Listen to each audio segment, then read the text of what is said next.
Mari kita berdoa sekali lagi. Bapa di surga, terima kasih bahwa pada saat ini kami mendapatkan lagi kesempatan dan kebebasan untuk membaca, untuk mendengar, mempelajari, merenungkan sebagian firman Tuhan. Kami mohon supaya Engkau hadir, memimpin, mengarahkan, memberkati acara ini. Tolong hamba mudah menyampaikan firman, berikan kekuatan jasmani, pikiran, khususnya suara, berikan pengurapan, berikan kata-kata, dan berikan apapun yang dia butuhkan. Biar seluruh firman disampaikan dengan baik, dengan benar, dan dengan sejelas-jelasnya. Dan kau lengkapi dan bungkus firman-Mu dengan kuasa dan pekerjaan roh-Mu, supaya jangan semuanya keluar dan kembali dengan sia-sia, tapi biarlah semuanya tertanam untuk berbuah dalam kehidupan kami, untuk kemuliaan nama Tuhan. Tolong kami semua dalam mendengar, berikan kesegaran, berikan hati yang terbuka, konsentrasi yang baik dari awal sampai akhir, dan terang secukupnya supaya kami bisa mengerti. Dan setelah kami mengerti, berikan kami ketundukan.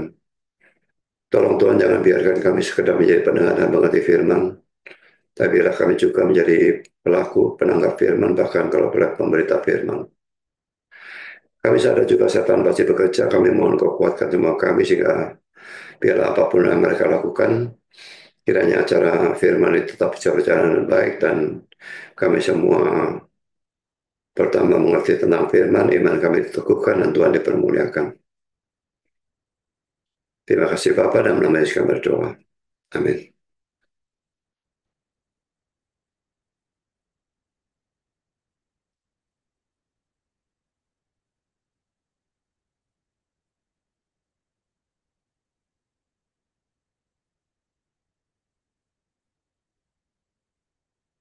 Kita melanjutkan kisah Rasul ya. Sekarang kita masuk dalam pasal 7 ayat 54 sampai dengan pasal 8 ayat 4. Kita baca lebih dulu ya. Ini masih termasuk pembelaan Stefanus tapi sekaligus juga pembunuhan terhadap dia ya. Ketika anggota Mahkamah Agama itu mendengar semuanya itu sangat tertusuk hati mereka.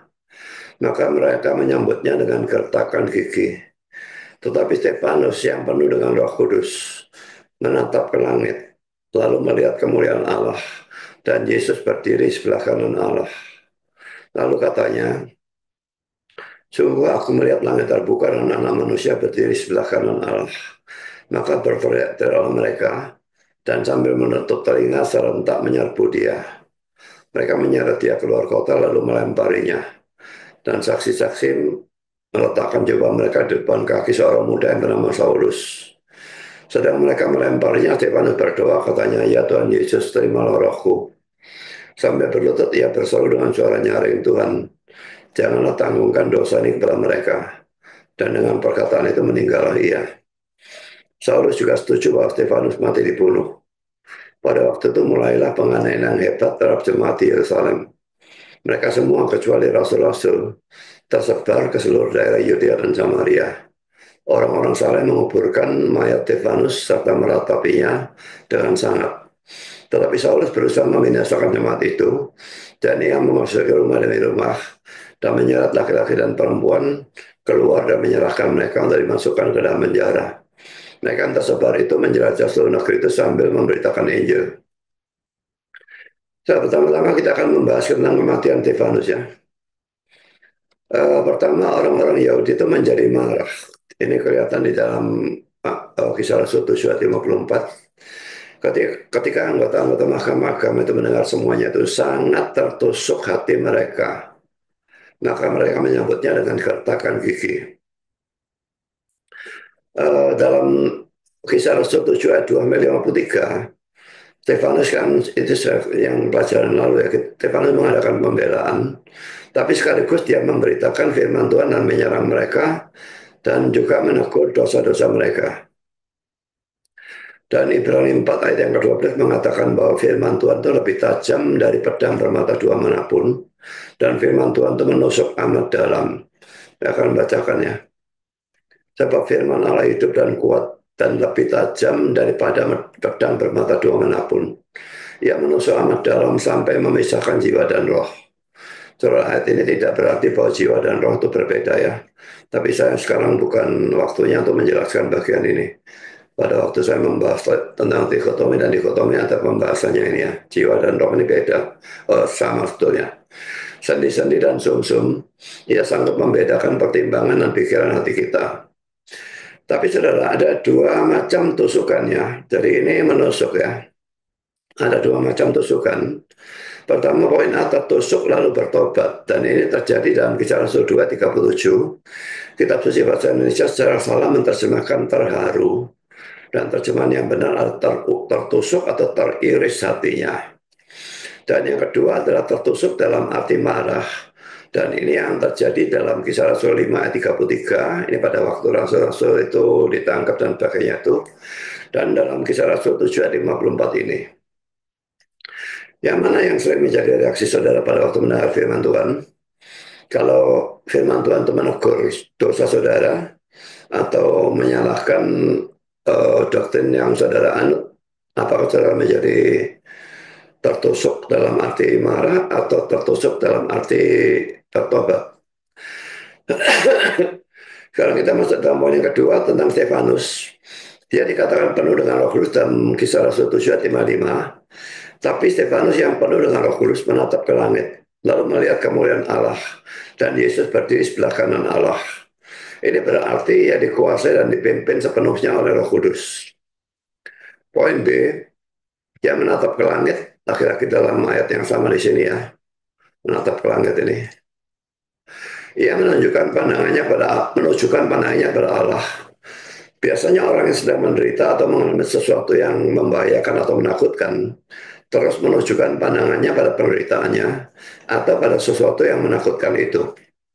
Saya akan berikan contoh ya. Pertama, Yakub dalam Kejadian 37 ayat 33 sampai 35. Ketika Yakub memeriksa jubah itu, dia akan dibohongi sama anak-anaknya ya. Ia berkata, ini jubah anakku, binatang buas telah memakannya. Tentulah Yusuf telah diterkam. Dan Yakub mengoyakkan jubahnya, lalu mengenakan kain kabung pada pinggangnya, dan berkabunglah ia berhari-hari lamanya karena anaknya itu. Sekalian anaknya, laki-laki dan perempuan berusaha menghiburkan dia, tapi ia menolak dihiburkan serta katanya tidak. Aku akan berkabung sampai aku turun mendapatkan anakku ke dalam dunia orang mati. Demikianlah Yusuf ditangisi oleh ayahnya. Lalu contoh yang kedua adalah ibu bayi-bayi Bethlehem yang dibunuh oleh Herodes. Di dalam Matius 2 ayat yang ke-18, tapi supaya terlihat konteksnya, saya baca mulai ayat 17 ya. Dengan demikian genaplah firman yang disampaikan oleh Nabi Yeremia. Terdengarlah suara di Rama, tangis dan ratap yang amat sedih.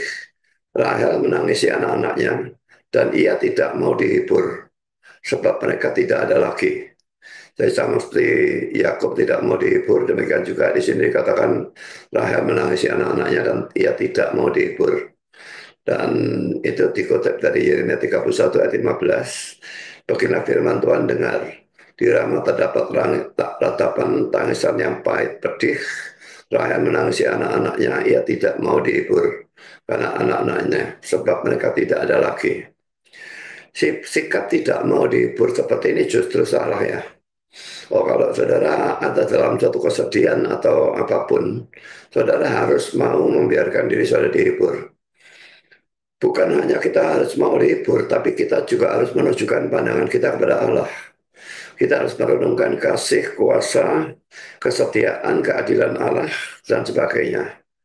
Secara khusus, kalau saudara memang adalah orang Kristen yang sejati, bahwa Yesus mati untuk saudara, dan saudara bisa mendapatkan anugerah keselamatan, iman dan keselamatan, maka itu yang harus direnungkan.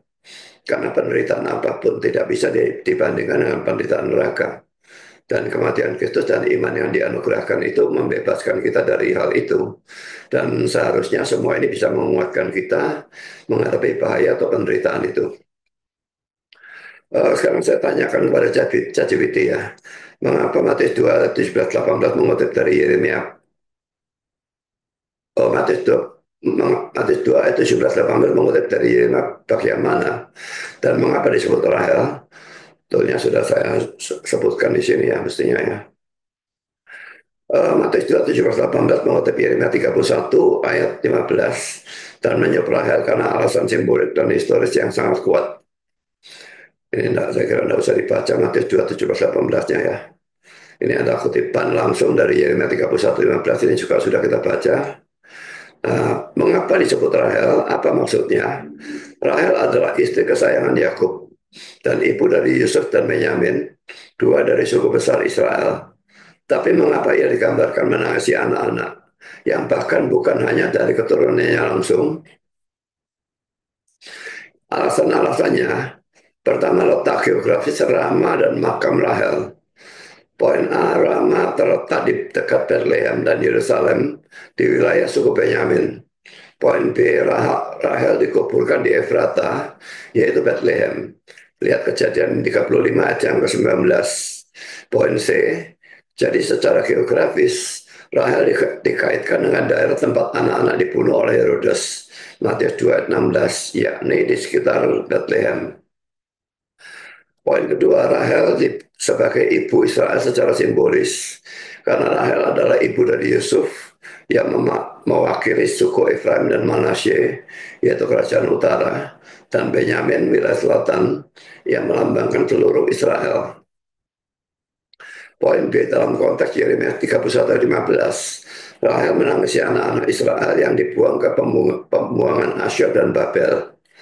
Dalam Matius 2:18, Matius menggunakan simbolisme ini untuk menggambarkan kesedihan mendalam atas pembunuhan anak-anak oleh Herodes di Bethlehem.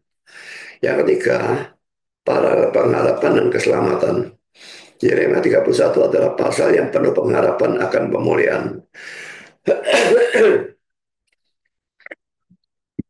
Poin A, aku akan mengubah perkabungan mereka menjadi kegirangan. Itu dalam Yeremia 31 ayat 13. Poin B, ada harapan untuk hari depanmu dalam Yeremia 31 ayat 17. Poin C, aku akan mengikat perjanjian baru dengan kaum Israel dalam Yeremia 31 ayat 31. Maka kutipan Rahel menangis bukan sekadar kesedihan, tapi bagian dari konteks harapan akan pemulihan melalui Mesias. Anak-anak Bethlehem mati, tapi sang anak sejati Yesus selamat, dan dia akan membawa penghiburan sejati bagi Israel dan bangsa-bangsa. Kesimpulan pertama, Matius 2:18 mengutip Yeremia 31:15. Kedua, Rahel disebut karena ia, poin A, dikuburkan di sekitar Bethlehem. Poin B, melambangkan ibu Israel. Poin C, digunakan Yeremia untuk menyimbolkan duka atas pembuangan. Dan poin yang ketiga, Matius memakai Rahel sebagai lambang ratapan nasional Israel atas tragedi pembantaian bayi oleh Herodes, namun dalam konteks harapan karena sang juru selamat tetap hidup. Jadi selama ada juru selamat kita tetap masih ada harapan ya. Mau ada bencana apapun selama ada Yesus maka kita ada harapan. Bahkan kalau tadi kita lihat dalam pembacaan bahwa Stefanus dibunuh karena dia punya juru selamat, tetap tidak ada masalah ya. Dia mati, dia masuk surga. Poin C adalah Stefanus melihat penglihatan dalam Kisah Rasul 7 ayat 55. Tetapi Stefanus yang penuh dengan Roh Kudus menatap ke langit lalu melihat kemuliaan Allah. Nah, melihat kemuliaan Allah dan Yesus berdiri sebelah kanan Allah. Pertama, penglihatan ini hanya terlihat oleh Stefanus. Andai kata semua orang Yahudi itu juga bisa melihatnya, mereka pasti tidak berani membunuh Stefanus. Yang poin yang kedua, biasanya mukjizat diberikan untuk mengkonfirmasikan bahwa seseorang adalah seorang hamba Tuhan atau rasul atau nabi. 2 Korintus 12 ayat 12 membacakan segala sesuatu yang membuktikan bahwa aku adalah seorang rasul telah dilakukan di tengah-tengah kamu dengan segala kesabaran oleh tanda-tanda, mukjizat-mukjizat dan kuasa-kuasa. Tapi di sini dalam persoalan Stefanus ini jelas itu bukan tujuannya. Karena penglihatan itu hanya terlihat oleh Stefanus. Di sini tujuan dari mujizat untuk penglihatan itu adalah untuk menghibur atau menguatkan Stefanus. Stefanus sedang menghadapi maut dan Tuhan memberikan sesuatu yang luar biasa bagi dia untuk menguatkan dia. Dari peristiwa ini bisa kita pelajari bahwa kalau bahaya besar atau penderitaan besar, maka kasih karunia Allah juga makin besar. Itu menyebabkan kita tidak akan pernah kekurangan kasih karunia Allah. Kita bisa lihat itu dalam 2 Korintus 12 ayat yang ke-9. Paulus dengan duri dalam dagingnya itu ya. Dia berdoa 3 kali, tetapi ini jawab Tuhan ya. Tetapi jawab Tuhan kepadanya, cukuplah kasih karuniaku bagimu, sebab justru dalam kelemahanlah kuasaku menjadi sempurna. Sebab itu terlebih suka aku bermegah atas kelemahanku, supaya kuasa Kristus turun menaungi aku. Barang poin D, saudara, memberitakan penglihatan itu kepada orang Yahudi dalam Kisah Rasul 7 ayat 56 lalu katanya, sungguh aku melihat langit terbuka dan anak manusia berdiri sebelah kanan Allah. Dengan kata lain, Stefanus berkata, Yesus yang kalian musuh dan bunuh itu ada di surga, di tempat yang paling terhormat. Sebagai catatan sudah kita pelajari, yaitu sebelah kanan Allah tidak boleh diartikan secara hurufiah. Ingat bahwa Allah itu Maha Ada, dan karena itu sebelah kanannya itu juga Maha Ada ya. Dan kedudukan sebelah kanan Allah menunjukkan kedudukan yang paling terhormat ya. Dalam keadaan yang berbahaya seperti itu, Stefanus masih berani memberitakan penglihatan tentang Yesus. Dan ini betul-betul luar biasa. Dan ini sesuai dengan kata-kata Paulus dalam 2 Timotius 4 ayat yang kedua, yang dimana dia berkata, beritakanlah firman, siap sedialah baik atau tidak baik waktunya. Nyatakanlah apa yang salah, tegurlah dan nasihatilah dengan segala kesabaran dan pengajaran. Jadi kalau dalam keadaan tidak berbahaya saja saudara tidak mau atau tidak berani memberitakan Injil, bagaimana dalam keadaan berbahaya? Stefanus dalam keadaan mau dirajam pun dia tetap memberitakan firman-Nya. Dia tidak takut mati. Jadi kita terlalu takut mati sehingga dalam keadaan tidak berbahaya saja tidak memberitakan Injil. Bagaimana lagi kalau dalam keadaan berbahaya seperti dalam keadaan Stefanus ini? Sekarang kita masuk dalam poin yang ketiga. Tanggapan orang-orang Yahudi. Poin A, mereka berteriak-teriak dan menutup telinga karena mereka tidak mau dengar omongannya Stefanus ya, yang mereka anggap pakai penghujatan. Maka berteriak-teriak mereka dan sambil menutup telinga serentak menyerbu dia. Ini mereka lakukan karena mereka menganggap kata-kata Stefanus sebagai hujatan, dan mereka tidak mau mendengar hujatan lebih banyak lagi.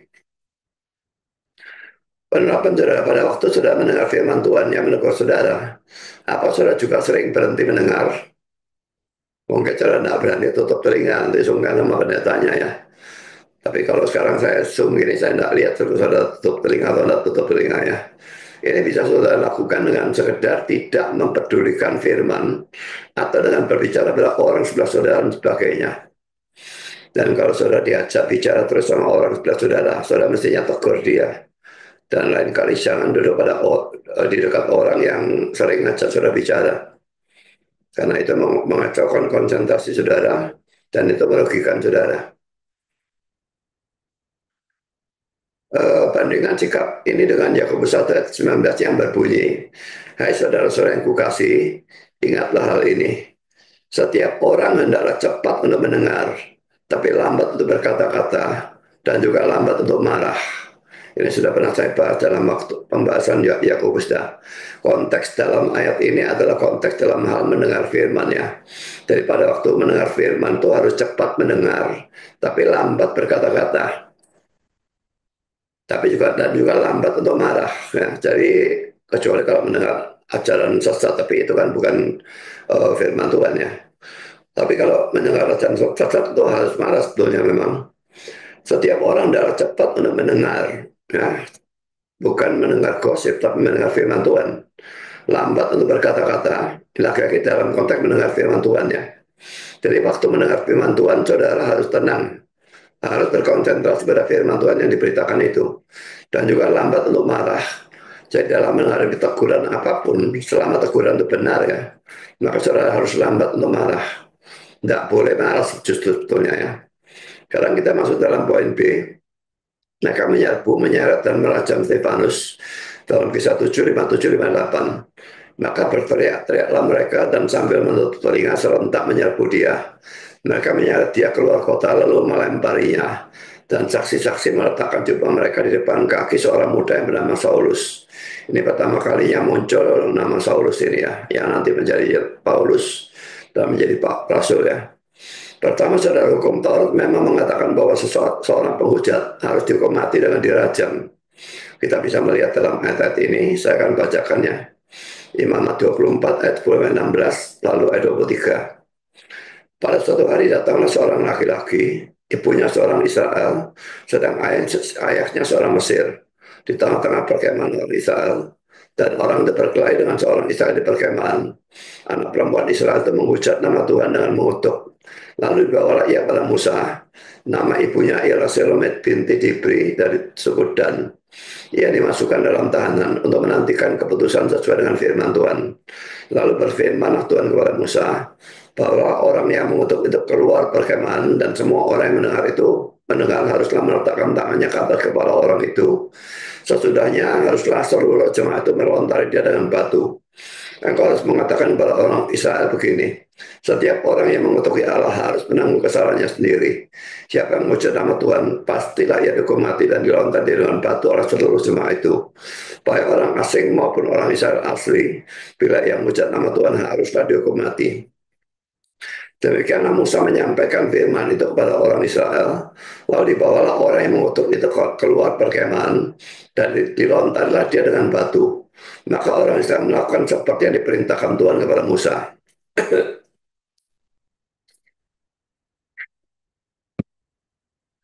Jadi di sini jelas ada orang menghujat, dan Tuhan sendiri yang menjatuhkan hukuman mati ya. Makanya orang yang tidak setuju dengan hukuman mati itu sama sekali salah, sama sekali tidak alkitabiah ya. Hukuman mati itu dalam PL maupun di PP itu didukung oleh ayat yang kuat ya. Dalam PP dalam Roma pasal 13 tentang pemerintah menyandang pedang dan sebagainya, itu jelas untuk memenggal, berarti untuk menghukum mati. Jadi kita harus setuju misalnya diadakan voting ya, setuju hukuman mati dihapuskan atau tidak. Kita harus setuju hukuman mati itu tetap ada. Karena itu sesuatu yang alkitabiah. Nggak bisa kita lalu voting hukuman mati dibuang ya. Dan sekarang ini ada banyak negara yang memang tidak alkitabiah dan membuang hukuman mati, paling banter dihukum seumur hidup. Nah, hukuman seumur hidup itu saudara, itu justru merugikan negara ya. Kalau dia masih umur 20, dia bisa hidup sampai umur 70, 80, lalu negara ngasih makan dia terus selama 50, 60 tahun. Itu merugikan, bukan main sebetulnya. Jadi kenapa tidak boleh dihukum mati? Alkitab mengatakan boleh dihukum mati. Kalau orangnya memang sesuai dengan hukum yang berlaku, harusnya dihukum mati, dia harus dihukum mati ya. Dan tidak perlu dibayar atau apapun ya. Untuk penguburan dan sebagainya itu biarlah keluarga yang menanggung. Kalau di China saya pernah mendengar bahwa orang yang dihukum mati itu bahkan peluru yang ditembakkan untuk menembak dia, itu keluarganya harus bayar. Jadi bukan saja keluarga yang tidak dibayar sama sekali, mereka bahkan harus bayar untuk peluru yang digunakan untuk menghukum mati itu. Sekali lagi orang-orang Yahudi mengambil batu untuk melempari Yesus. Kata Yesus kepada mereka, banyak pekerjaan baik yang berasal dari Bapakku yang kuperlihatkan kepadamu. Pekerjaan manakah di antaranya yang menyebabkan kamu mau melempari aku? Jawab orang-orang Yahudi itu, bukan karena suatu pekerjaan baik maka kami mau melempari engkau, melainkan karena engkau menghujat Allah, dan karena engkau sekalipun hanya seorang manusia saja. Ini menurut pandangan orang Yahudi itu ya, menyamakan dirimu dengan Allah, atau membuat dirimu Allah, sebetulnya terjemahnya ya. Salah terjemahnya nih. Yang kedua, tetapi pada saat itu Palestina ada di bawah kekuasaan Romawi, sehingga sebetulnya Sanhedrin atau mahkamah agama itu tidak berhak membunuh atau menghukum mati seseorang. Yohanes 18 ayat 31 kita bisa lihat ya. Kata Pilatus kepada mereka, ambillah dia dan hakimilah dia menurut hukum Tauratmu.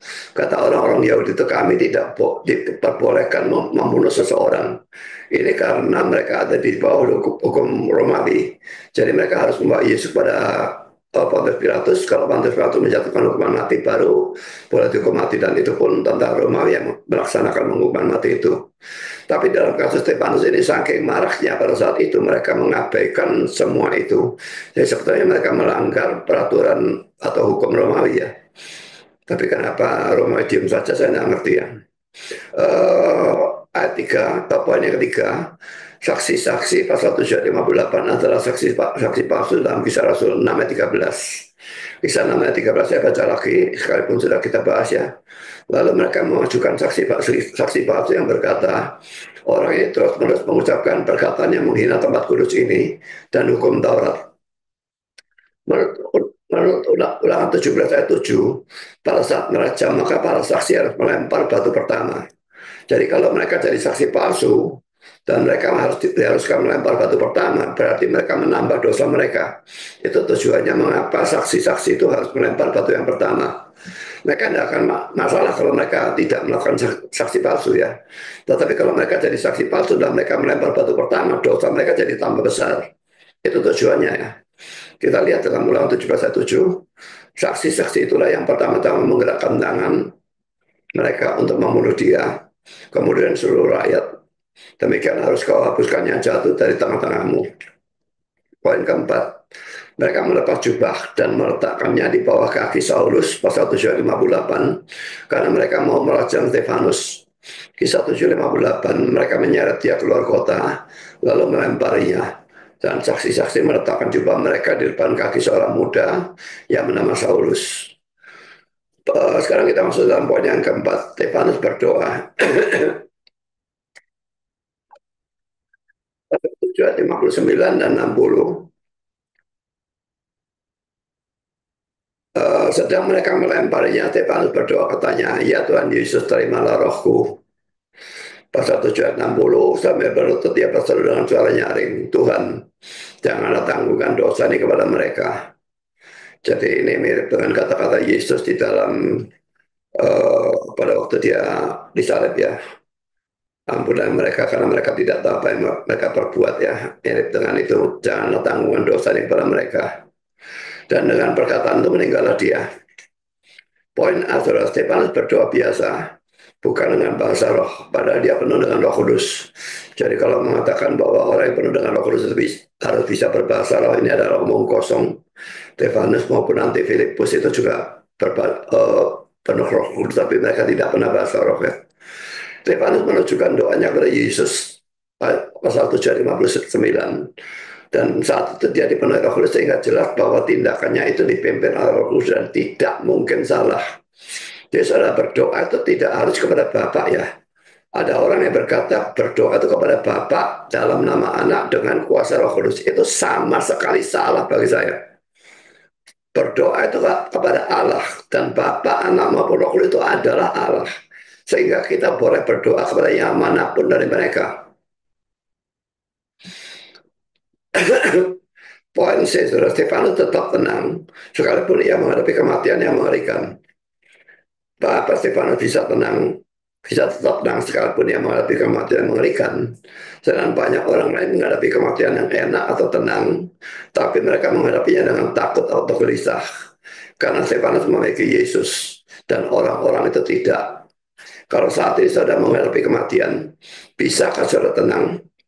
Kalau tidak, datanglah pada Yesus dan terima dia sebagai Tuhan dan Juru Selamat saudara. Ada orang-orang yang kepingin mati seperti Yahya Waloni, lucu sekali bagi saya. Karena bagi saya, dia pasti masuk neraka karena dia tidak percaya Yesus, bahkan dia menghujat Yesus dan sebagainya. Jadi hukumannya pasti berat di neraka. Tapi mereka bilang mereka kepingin mati seperti Yesus karena sedang dalam keadaan berkhotbah dan pada hari itulah ada dan macam-macam hal yang seperti itu. Jadi itu ya karena kepercayaan yang berbeda, maka mereka kepingin mati seperti Yahya Waluni. Tapi kalau dari seberang kita mati seperti Yahya Waluni itu masuk neraka. Saya tidak mau sama sekali mati seperti itu. Tapi kalau saya mati dalam Kristus ya tidak ada masalah. Mati dalam Kristus pasti masuk surga. Poin D, Stefanus betul-betul penuh dengan kasih ya. Dia mempraktekkan Matius 5 ayat 44 dengan berdoa bagi musuh-musuhnya dalam Kisah Rasul 7 ayat 60. Matius 5:44, tetapi aku berkata kepadamu, kasihilah musuhmu dan berdoalah bagi mereka yang menganiaya kamu. Dan Kisah 7:60, sampai berlutut dia berseru dengan suara nyaring, Tuhan janganlah tanggungkan dosa ini pada mereka. Dan dengan perkataan itu meninggallah ia. Dan doa ini setidaknya sebagian dari doa ini dijawab atau dikabulkan oleh Tuhan. Karena akhirnya Saulus bertobat dan bahkan menjadi rasul yang terbesar. Memang pertobatan Saulus itu karena penampakan Yesus ya di dalam Kisah Rasul pasal 9.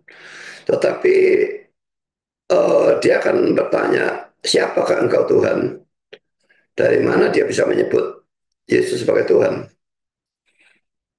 Karena dari kata-kata Stefanus ini mungkin ya, sangat memungkinkan.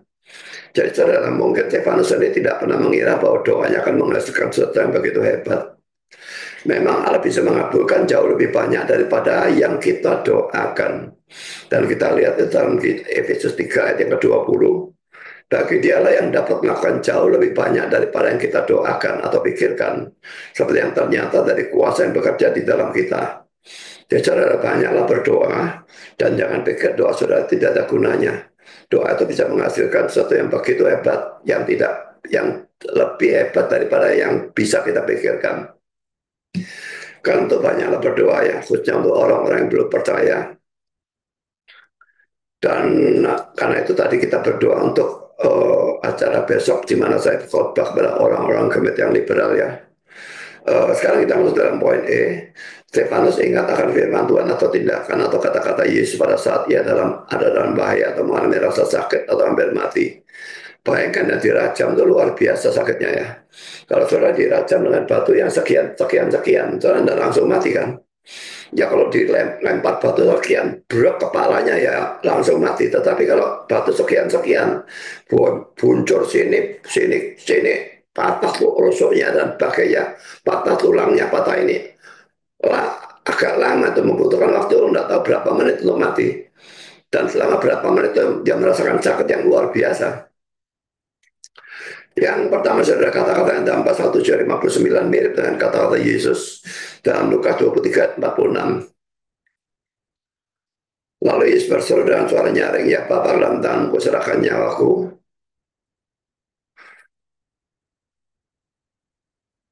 Dan sesudah berkata demikian, ia menyerahkan nyawanya. Ya, dan dia mengatakan pasal 7:59 itu, mana tadi? Ya nggak perlulah, sudah tahu pokoknya. Lalu poin kedua kata-katanya dalam Kisah 7:60 mirip dengan kata-kata Yesus dalam Lukas 23:34a. Lukas 23:34a, Yesus berkata, ya Bapa, ampunilah mereka, sebab mereka tidak tahu apa yang mereka perbuat. Sebetulnya ayat ini diperdebatkan keasliannya ya. Tapi saya menganggap ayat ini asli. Karena kalau tidak, dari mana Stefanus bisa berdoa seperti mirip dengan kata-kata ini. Jadi salah satu alasannya itu. Dan alasan yang kedua, tidak ada orang lain yang bisa berdoa seperti ini kecuali Yesus. Jadi sekalipun ada manuskrip yang tidak mempunyai dan sebagainya, saya berpendapat bahwa ayat ini asli. Jelas bahwa ia bisa melakukan semua itu karena ia banyak mempelajari dan merenungkan firman Tuhan. Memang pada zaman Stefanus itu keempat kitab Injil belum ada. Tetapi jelas bahwa rasul-rasul dalam pengajarannya banyak menceritakan tindakan dan kata-kata Yesus, khususnya di sekitar penderitaan atau salib. Dan Stefanus mendengar semua ini dan pengajaran firman Tuhan dari rasul-rasul. Penerapan saudara karena itu saudara harus juga rajin dan tekun dalam membaca, belajar, dan merenungkan firman Tuhan. Baik dalam saat teduh, dalam memahami Alkitab, dan dalam kebaktian. Ini akan banyak manfaatnya khususnya pada waktu saudara menghadapi problem penderitaan, penganiayaan, bahkan kematian. Dan sekarang kita lanjutkan dengan poin yang kedua, penganiayaan terhadap gereja. Tadi terhadap Stefanus dilanjutkan dengan penganiayaan terhadap seluruh jemaat ya. Setelah Stefanus mati, orang-orang Yahudi bukannya bertobat ataupun puas. Jadi ini seperti orang minum air garam itu ya. Haus minum air garam itu bukannya tambah dipuaskan, tapi tambah kehausan ya. Jadi mereka malah menjadi makin haus darah. Sekarang mereka menyerang gereja. Dan ini kelihatan dalam Kisah Rasul 8 ayat 1b dan ayat 3. Saya akan bacakannya. Pada waktu itu mulai ada penganiayaan yang hebat terhadap jemaat di Yerusalem. Mereka semua kecuali rasul-rasul, perhatikan ya, kecuali rasul-rasul tersebar ke seluruh daerah Yudea dan Samaria. Berarti Rasul tinggal di Yerusalem, tapi semua jemaat yang lain tersebar ke Yudea dan Samaria. Karena kita baca pasal 8 ayat 3, tetapi Saulus berusaha membinasakan jemaat itu, dan ia memasuki rumah demi rumah, dan menyeret laki-laki dan perempuan keluar, dan menyerahkan mereka untuk dimasukkan ke dalam penjara. Baik, mereka tidak melakukan apa-apa. Hanya karena mereka percaya pada Kristus, maka mereka ditangkap, dimasukkan ke dalam penjara. Jadi cara orang Kristen ditangkapi, dipenjarakan, disiksa, dipaksa menyangkal imannya, dan bahkan dibunuh. Dan ini terlihat dari kesaksian Paulus sendiri dalam Kisah Rasul 22 ayat 4 dan 5, lalu dalam Kisah Rasul 26 ayat 10 dan ayat 11. Kita akan bacakan ya, Kisah 22 4 dan 5. Dan aku telah menganiaya pengikut-pengikut jalan Tuhan. Jadi ini masih belum disebut sebagai Kristen ya, tapi disebut pengikut jalan Tuhan atau jalan Allah juga ada, sampai mereka mati.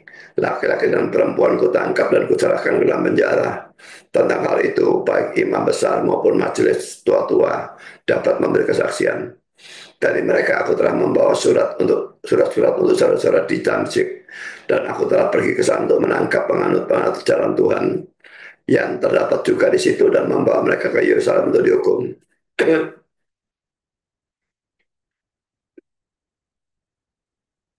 Lalu dalam kisah 26 ini juga kesaksian dari Paulus juga. Hal itu aku lakukan juga di Yerusalem. Aku bukan saja telah memasukkan banyak orang kudus ke dalam penjara setelah aku memperoleh kuasa dari imam-imam kepala, tapi aku juga setuju jika mereka dihukum mati. Dalam rumah-rumah ibadat, aku sering menyiksa mereka dan memaksanya untuk menyangkal imannya. Dan dalam amarah yang meluap-luap, aku mengejar mereka, bahkan sampai ke kota asing. Saudara, pikirkan ya, Pak Saulus ini luar biasa jahatnya terhadap orang Kristen, dan dia juga menghujat Yesus. Itu ada dalam surat Timotius, kalau saya tidak salah, saya lupa persisnya ayatnya, 1 Timotius 1 ayat 13 atau berapa lah. Dia juga menghujat, dan dia menangkapi ini sudah tidak peduli, tanpa penistaan atau apapun ditangkap dan sebagainya, dan dipenjarakan, disiksa, dipaksa menyangkal imannya, dan dibunuh, dan macam-macam hal yang lain. Jadi apa yang Saulus lakukan itu lebih hebat daripada apa yang orang-orang Islam lakukan kepada kita. Jadi kalau kita rasanya tidak senang dengan perlakuan mayoritas terhadap minoritas di negara kita ini, kita masih beruntung tidak seperti di zamannya Paulus ini ya. Hal ini yang perlu dipikirkan atau direnungkan adalah bahwa hal ini juga bisa terjadi pada diri kita menjelang akhir zaman dengan kedatangan sang antikristus dan sebagainya. Maka kita akan memasuki masa kesukaran besar. Jadi kalau sekarang kita minoritas ditekan oleh mayoritas, itu masih tidak ada apa-apanya. Tapi nanti sang antikristus itu keluar atau muncul, maka itu betul-betul masa kesukaran besar. Kita atau orang Kristen bukannya akan mengalami rapture atau pengangkatan hingga terluput dari masa kesukaran besar seperti yang zaman sekarang banyak diajarkan. Bandingkan dengan Wahyu 7 ayat 14 ya. Mereka ini adalah orang-orang yang keluar dari kesusahan besar. Kalau keluar dari kesusahan besar berarti mereka mengalami atau tidak. Mereka mengalami, tapi lalu keluar dari masa kesukaran besar ya. Jadi jelas mereka mengalami. Karena itu pengalaman seperti itu bisa menjadi pengalaman kita kalau kita masih hidup pada waktu sang antikristusnya datang. Apakah saudara siap menghadapi penganiayaan? Kan untuk gunakan masa ini baik-baik untuk menguatkan iman saudara. Sehingga kalau masa kesukaran besar itu datang, saudara bisa berdiri teguh. Banyak belajar firman, banyak berdoa, mendekatkan diri pada Tuhan, membuangi dosa dan sebagainya. Supaya kita betul-betul maju dalam iman, dalam kerohanian. Dan kita bisa bertahan kalau sang antikristus datang. Karena poin yang ketiga, apa yang dilakukan oleh gereja? Pertama, jemaat menguburkan dan meratapi Stefanus, pasal 8 ayat yang kedua. Orang-orang saleh menguburkan mayat Stefanus serta meratapinya dengan sangat. Kita tidak pernah membaca dalam kitab suci bahwa orang-orang Kristen pada saat itu lalu menyalahkan Stefanus. Sebaliknya dari penguburan dan peratapan terhadap Stefanus yang diceritakan di sini, jelas bahwa jemaat tidak menyalahkan Stefanus. Nah, coba bayangkan saudara ya, andai kata saat ini ada orang yang berkobar-kobar memberitakan ini dengan cara yang benar. Ya, dia bukan ngawur, bukan apa, caranya benar, semuanya benar. Sehingga dia lalu dibunuh. Dan setelah itu muncul penganiayaan terhadap orang termasuk saudara. Apa saudara akan menyalahkan kefanatikan orang itu? Gara-gara dia nih fanatik memberitakan Injil. Sekarang kita kena masalah. Bukan cuma dia dibunuh, kita kena masalah juga. Gara-gara orang itu. Orang itu yang salah. Kalau saudara menyalahkan saudara yang salah, tidak peduli betapa hebatnya akibat negatif yang timbul dari tindakan benar seseorang, tindakannya benar, akibatnya negatif. Kita tetap tidak boleh menyalahkan orang itu. Dia memberitakan Injil, dia taat kepada firman Tuhan. Bagaimana mungkin kita menyalahkan orang mentaati firman Tuhan, sekalipun akibatnya negatif bagi kita? Gara-gara dia menginjil, ada penganiayaan dan kita teraniaya juga. Tetap tidak boleh menyalahkan, kita tetap harus mendukung dia. Atau mendukung keluarganya yang ditinggalkan. Karena poin yang kedua, jemaat tersebar di dalam pasal 8 ayat 1. Pada waktu itu mulailah penganiayaan yang hebat terhadap jemaat di Yerusalem. Mereka semua kecuali rasul-rasul tersebar ke seluruh daerah Yudea dan Samaria. Saudara, apakah lari dari penganiayaan seperti itu adalah dosa? Perlu diketahui bahwa kalau kita mau dibunuh atau dianiaya, maka kita tidak boleh menyalahkan diri kita begitu saja. Karena ini sama dengan bunuh diri atau tidak mengasihi diri sendiri. Jadi kecuali ada alasan khusus, maka dalam keadaan seperti itu sebetulnya kita justru harus lari. Rasul-rasul ini pasti punya alasan khusus sehingga mereka tidak meninggalkan Yerusalem ya. Tetap tinggal di Yerusalem. Tapi semua jemaat yang lain lari tersebar ke seluruh daerah Yudea dan Samaria. Jadi saudara, kalau memang memungkinkan lari, ya harus lari.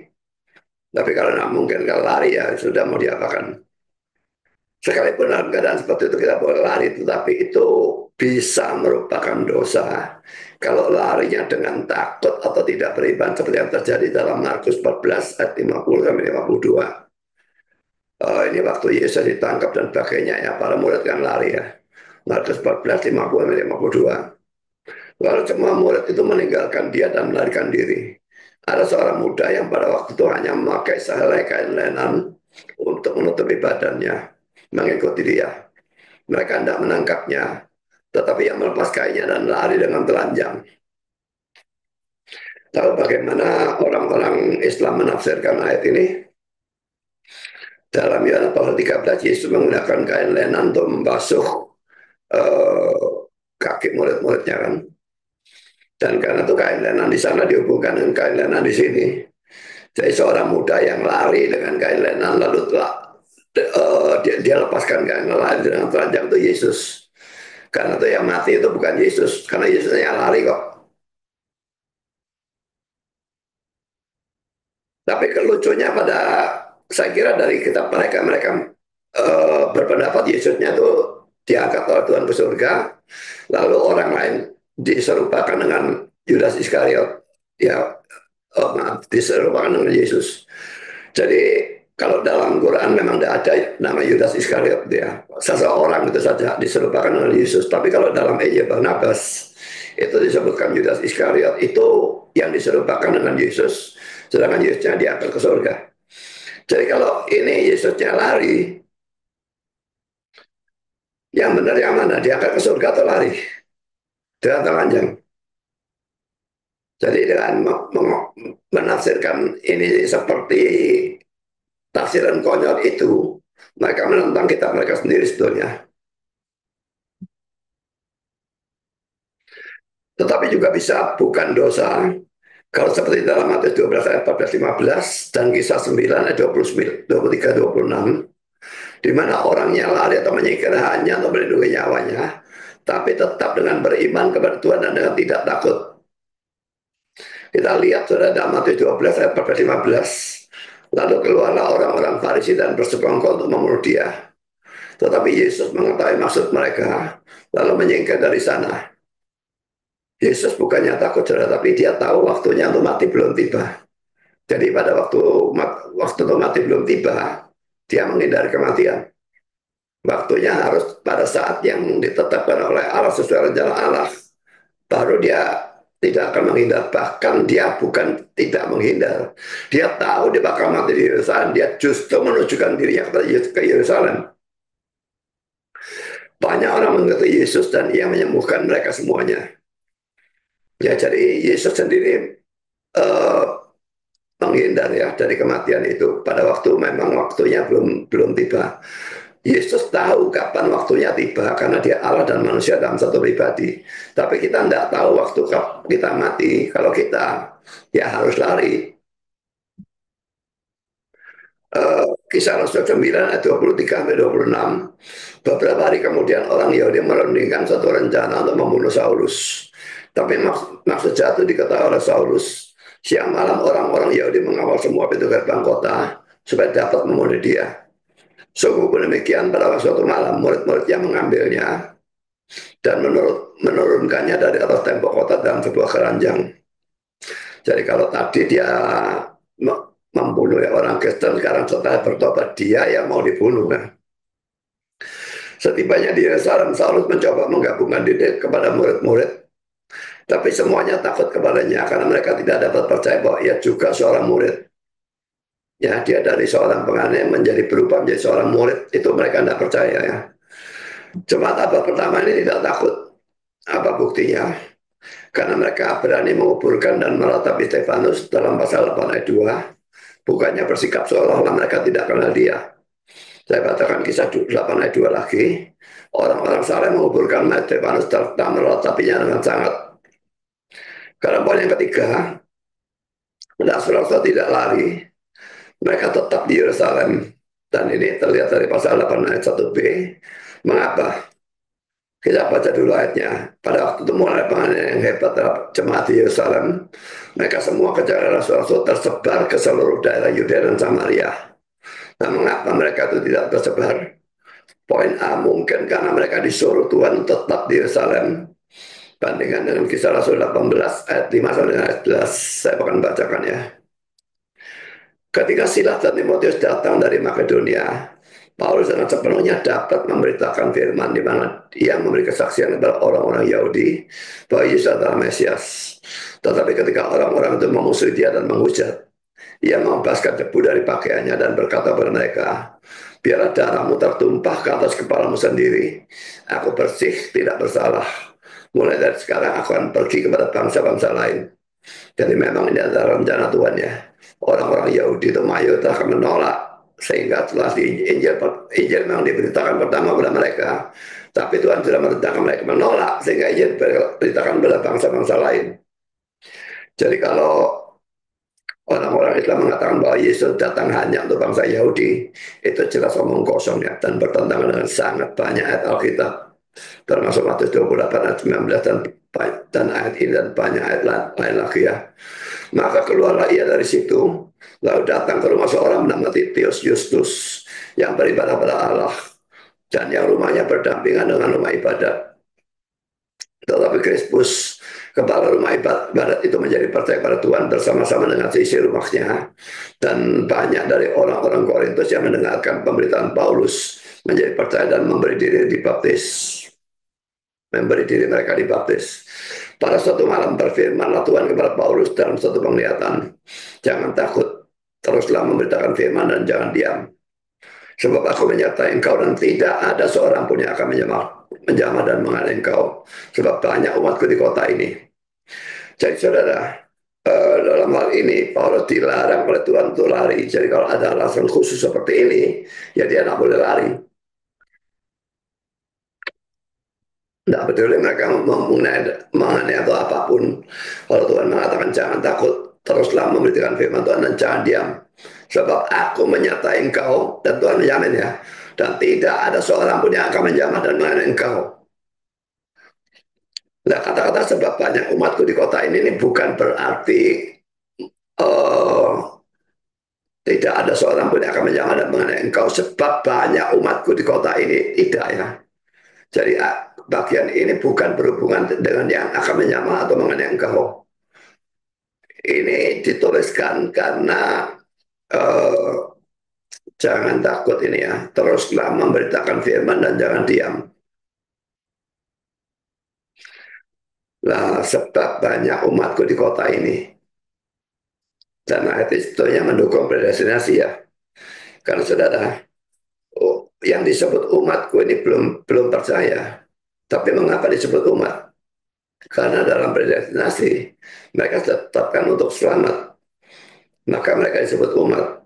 Itu kan banyak ya, disebut domba, disebut anak Allah dan sebagainya, padahal mereka belum percaya. Dan itu mendukung doktrin predestinasi ya. Maka tinggallah Paulus di situ selama 1 tahun 6 bulan. Dan ia mengajarkan firman Allah di tengah-tengah mereka. Poin B, saudara, mungkin mereka bersikap sebagai gembala yang harus mempertahankan domba-domba mereka. Bandingkan Yohanes 18 ayat 3-9 dan Yohanes 10 ayat 13. Cuma kalau bagian ini, poin B ini, saya sebetulnya agak meragukan ya. Karena kan katanya kan orang-orang Kristennya semua lari kecuali rasul-rasul. Lalu mereka mengembalakan siapa kalau semua pada lari? Uh, tapi kita baca ayatnya ya, Yohanes 18, 3-9. Maka datanglah Yudas juga ke situ dengan sepasukan prajurit dan penjaga-penjaga bait Allah yang disuruh oleh imam kepala dan orang-orang Farisi lengkap dengan lentera, suluh dan senjata. Maka Yesus yang tahu semua yang akan menimpa dirinya maju ke depan. Dia bukan lari. Dia tahu dia harus mati memang menurut dosa. Dia membiarkan dia ditangkap. Maju ke depan dan berkata kepada mereka, siapa yang kamu cari? Jawab mereka, Yesus dari Nazaret. Katanya kepada mereka, akulah dia. Yudas yang mengkhianati dia berdiri juga di situ bersama-sama mereka. Ketika ia berkata kepada mereka, akulah dia, mundurlah mereka dan jatuh ke tanah. Maka ia bertanya pula, siapakah yang kamu cari? Kata mereka, Yesus dari Nazaret. Jawab Yesus, telah aku katakan kepadamu, akulah dia. Jika aku yang kamu cari, biarkanlah mereka ini pergi. Demikian hendaknya supaya genaplah firman yang telah dikatakannya. Dari mereka yang engkau serahkan kepadaku, tidak seorang pun yang kubiarkan binasa. Lalu yang 11-13, akulah gembala yang baik. Gembala yang baik memberikan nyawanya bagi domba-dombanya. Sedangkan seorang upah yang bukan gembala dan yang bukan pemilik domba-domba itu sendiri, ketika melihat serigala datang meninggalkan domba-domba itu lalu lari. Jika serigala itu menerkam dan mencerai-beraikan domba-domba itu, ia lari karena ia seorang upahan dan tidak memperhatikan domba-domba itu. Jadi kalau seorang pendeta ada penderitaan, dia lari dan tidak memperhatikan domba. Pertama dia lari meninggalkan domba-dombanya dan dalam keadaan tidak ada bahaya pun dia tidak memperhatikan domba. Dia cuma mau bulunya dan susu dari domba itu. Jadi seperti zaman sekarang nih eh, pendeta-pendeta dari teologi kemakmuran ini kurang ajarnya bukan main ya. Jadi tekankan persembahan persepuluhan, bahkan didatangi rumahnya kalau tidak memberikan persepuluhan dan hal-hal lain segala sehingga mereka jadi kaya raya, punya mobil-mobil mewah dan sebagainya. Tapi saudara akan datang waktunya mereka akan menghadap pengadilan akhir zaman dan mereka akan dihukum sangat-sangat berat. Karena pertama mereka itu mengaku diri sebagai bukan hanya orang Kristen tapi hamba Tuhan. Padahal mereka bukan hamba Tuhan tapi nabi palsu. Kedua, mereka mengajarkan azan sesat ketika mereka memeras jemaat, membohongi jemaat, betulnya dengan azan sesat mereka, supaya mereka menjadi kaya, sementara jemaatnya banyak sekali yang miskin. Tapi saudara, di sini kita melihat bahwa gembala yang baik itu rela mati demi domba-dombanya. Jadi para rasul itu harus tetap di Yerusalem. Jadi mereka harus juga rela mati seperti Yesus demi domba-domba mereka. Jadi kalau di Yerusalem mereka dianggap ya sudah, kalau memang waktunya mati ya mereka akan mati. Dan poin C, mungkin kalau mereka lari maka predikat pengecut akan merugikan gereja dan melemahkan iman orang-orang Kristen yang lain. Ya jadi kalau rasul-rasul itu lari maka mungkin sekali mereka akan diberikan predikat pengecut ya. Dan itu akan merugikan gereja dan melemahkan iman orang-orang Kristen yang lain. Tapi mereka tetap di Yerusalem, menunjukkan mereka itu berani, nggak peduli mereka mati atau nggak mati, mereka tetap di Yerusalem. Jadi kalau terjadi hal seperti itu, seorang hamba Tuhan boleh lari atau tidak, tergantung pada poin pertama, kehendak Allah ya. Kehendak bukan dalam arti rencana kekal Allah ya, tetapi karena itu kita tidak tahu. Tapi Tuhan mengatakan boleh lari atau tidak boleh lari. Kita harus menggumulkan hal itu. Ya, tapi kalau tidak ada waktu untuk menggumulkan, ya kita harus lari ya. Kedua, kita harus memikirkan lari itu menguntungkan atau merugikan gereja atau kekristenan. Kalau larinya itu merugikan, kita tidak boleh lari. Tapi kalau larinya itu menguntungkan, kita harus lari. Jadi memang mesti dipikirkan lari itu rugi apa untung untuk gerejanya ya, bukan untuk diri sendiri.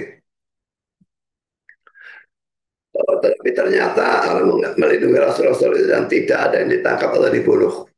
Ingat bahwa sekalipun Allah bisa saja melindungi, tetapi tidak selalu dia mau melindungi. Karena dalam kasus ini dia melindungi. Dalam bagian-bagian yang lain kita sudah bahas pasal 4, pasal 5 ditangkap, dipenjarakan, mereka cuma dicambuki tapi tidak dibunuh. Jadi Tuhan tetap bisa melindungi dengan cara apapun. Tapi kalau uh, sudah waktunya memang mati, dia tidak melindungi, dia membiarkan mereka dibunuh. Jadi dia tidak selalu mau melindungi ya. Kenyataannya 10 dari 12 rasul itu mati syahid. Memang yang tertulis dalam Alkitab itu cuma Rasul Yakobus ya. Kalau tidak salah kisah Rasul 12 ya. Tetapi yang lain tidak ada pemberitaannya bahwa mereka tuh mati syahid. Itu hanya diketahui dari tradisi.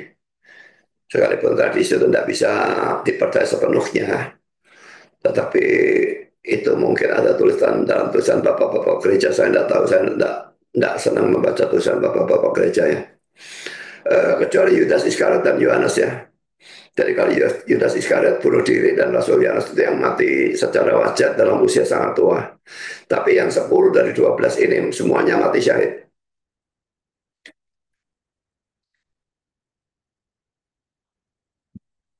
Poin yang keempat, jemaat memberitakan Injil dalam pasal 8 ayat 4. Kisah 8 ayat 4, mereka tersebar itu menjelajah seluruh negeri itu sambil memberitakan Injil. Poin A ini bukti lain bahwa sekalipun mereka lari, tapi mereka tidak takut. Karena kalau mereka takut, mereka lari dan mereka tidak akan nginjil. Nanti aku nginjil, tangkap dirajam, Stefanus gimana? Mereka tidak takut, mereka tetap memberitakan Injil. Mereka lari untuk melindungi nyawanya. Lalu mereka memberitakan Injil tempat lain. Jadi mereka lari bukan untuk bersembunyi dan menunggu saat yang baik pada waktu keadaan sudah aman baru mereka keluar dan menginjil lagi. Tidak. Mereka lari dan masih tetap ini dalam bahaya, mereka bisa dikejar dan ditangkap. Tapi mereka tidak peduli, mereka memberitakan Injil. Bandingkan dengan 2 Timotius 4 ayat 2 yang tadi sudah saya baca, tapi sekarang saya baca ulang. Beritakanlah firman, siap sedialah, baik atau tidak baik waktunya. Yang harus ditekankan ini ya, baik atau tidak baik waktunya itu harus sangat ditekankan. Kalau saudara dalam waktu yang baik saja tidak mau memberitakan Injil, apalagi dalam waktu yang tidak baik. Saya nyatakan apa yang salah, tegurlah dan nasihatilah dengan segala kesabaran dan pengajaran. Jelas bahwa mereka menggunakan akal sehatnya ya. Menggunakan akal sehat itu boleh, selama tidak bertentangan firman Tuhan ya. Lari, tidak mau mati konyol. Tetapi akal sehat mereka tetap tidak membuat mereka kehilangan keberanian untuk memberitakan Injil. Jadi akal sehatnya tidak boleh menentang firman Tuhan. Memberitakan Injil diperintahkan oleh Tuhan. Kalau akal sehatnya berkata, oh lari, jangan Injil dulu. Sampai keadaan aman. Itu bukan akal sehat. Itu akal sehat yang bertentangan dengan firman Tuhan. Itu tidak boleh ditaati. Firman Tuhan harus mengatasi semuanya. Ada banyak orang yang berani memberitakan Injil tanpa menggunakan akal sehatnya. Dan ini salah juga sebetulnya. Ya. Jadi kalau kita misalnya masuk ke dalam tempat ibadah agama lain, lalu bertobatlah kalau tidak mau masuk neraka, lalu dipukul orang banyak, itu karena kesalahan saudara yang tidak pakai akal sehat, saudara. Tapi sebaliknya juga ada yang menggunakan akal sehat terlalu banyak, sehingga lalu tidak memberitakan Injil. Ya, jadi menggunakan akal sehat itu tetap juga mesti dibandingkan dengan firman Tuhan. Ini cocok apa tidak cocok? Nah, akal sehat boleh digunakan, tapi firman Tuhan harus mengatasi akal sehat. Ingat, firman Tuhan itu otoritas tertinggi. Sekarang kita masuk dalam poin B, jemaat atau orang kerja itu tetap setia pada Tuhan sekalipun harus menderita. Mereka kehilangan rumah, pekerjaan, harta, bahkan mungkin keluarga. Tetapi mereka tetap setia pada Tuhan, dan itu mereka tunjukkan dengan memberitakan Injil. Bagaimana dengan saudara? Maukah tetap setia pada kekristenan atau pada Tuhan dan tetap memberitakan Injil sesuai dengan perintah Tuhan, meskipun harus kehilangan segala sesuatu? Kalau tanpa penderitaan pun saudara sudah tidak setia, sukar diharapkan, bahkan mustahil diharapkan bahwa dalam penderitaan saudara bisa setia. Jadi belajar setia dalam keadaan yang enak, supaya nanti dalam keadaan tidak enak bisa tetap setia. Karena dalam poin C, kekristenan makin ditekan, makin berkembang, dan itu selalu terjadi ya. Bandingkan dengan Keluaran 1 ayat yang ke-12. Memang ini bukan Kristen, ini bangsa Israel ya. Keluaran 1 ayat 12, tetapi makin ditindas, makin bertambah banyak dan berkembang mereka. Sehingga orang merasa takut kepada orang Israel itu. Mungkin sekali penganiayaan terjadi karena orang Kristen terus berkumpul di Yerusalem dan tidak melakukan Kisah Rasul 1 ayat 8. Kan Yesus memerintahkan dalam Kisah Rasul 1 ayat 8 ya, yang menjadi inti dari kisah para rasul ya. Tetapi kamu akan menerima kuasa kalau Roh Kudus turun ke atas kamu. Lalu apa? Dan kamu akan menjadi saksiku di mana? Di Yerusalem dan di seluruh Yudea dan Samaria dan sampai ke ujung bumi. Sebelum penganiayaan terjadi, mereka cuma di Yerusalem. Ke Yudea pun tidak. Apalagi Samaria. Apalagi ujung bumi. Jadi sangat-sangat mungkin, saudara, karena mereka tidak mentaati untuk memberitakan keluar. Maka Tuhan memberikan penganiayaan. Jadi Tuhan memberikan penganiayaan supaya kekristenan berkembang. Apakah saudara menunggu Tuhan memberikan penganiayaan baru saudara memberitakan Injil? Karena poin D, saudara, yang memberitakan Injil adalah jemaat biasa. Ingat bahwa para rasul tetap di Yerusalem. Jadi yang tersebar dan memberitakan Injil adalah jemaat biasa atau orang awam. Berdasarkan hal ini, jangan menganggap saudara tidak perlu memberitakan Injil karena saudara bukan pendeta, penginjil, majelis, dan sebagainya. Pokoknya saudara adalah orang Kristen yang sejati. Saudara harus memberitakan Injil.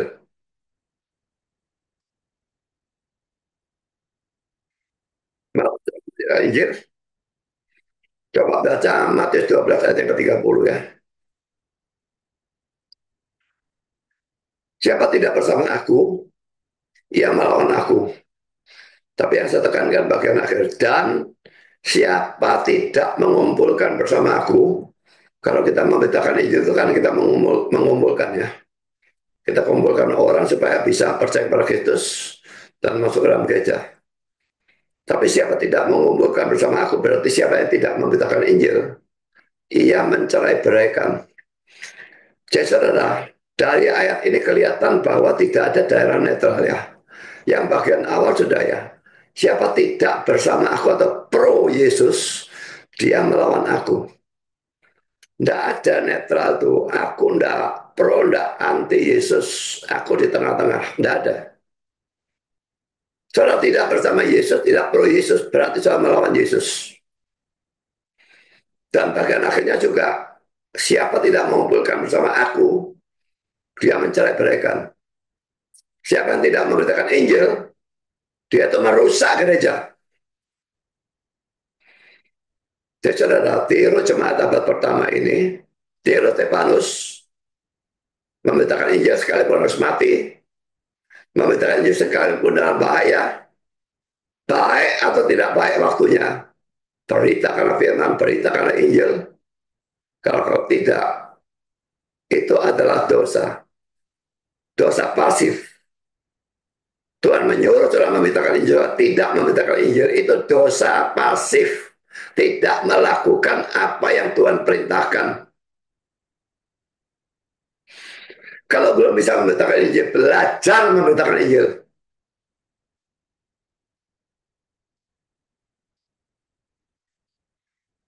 Saya kira saya akan setelah 12 pengakuan iman Rasul dan pakainya tuh pokoknya pondasi Kristen 2 dalam PA itu selesai. Saya akan membahas tentang pemberitaan Injil ya. Supaya orang-orang Kristen belajar memberitakan Injil. Memang itu cara saya memberitakan Injil melalui perdebatan dan ya hanya orang-orang yang bisa berdebat yang cocok dengan cara penginjilan seperti itu. Tapi tetap ada poin-poin yang tetap saudara bisa ambil sekalipun saudara tidak bisa berdebat.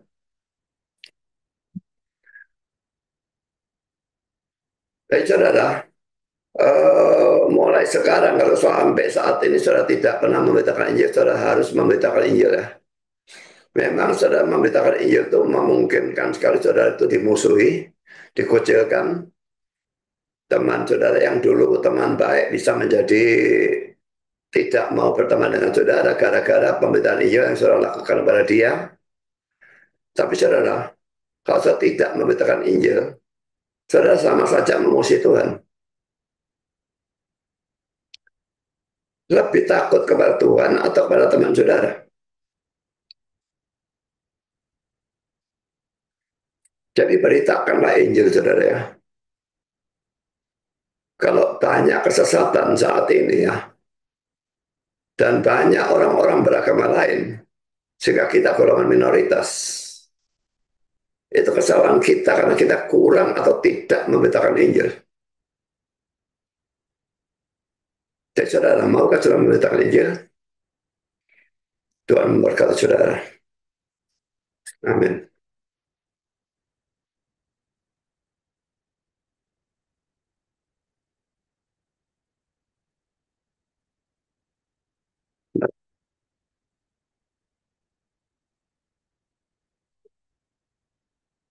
Bapak di surga, terima kasih bahwa kami sudah boleh belajar sebagian dari firman Tuhan. Dan biarlah kami juga bisa meniru Stefanus yang bukan hanya tetap memberitakan Injil sekalipun dalam bahaya, tapi juga dalam perajaman pun dia tidak takut pada waktu menghadapi perajaman. Dan dia tetap mengasihi dan mendoakan orang-orang yang merajam dia.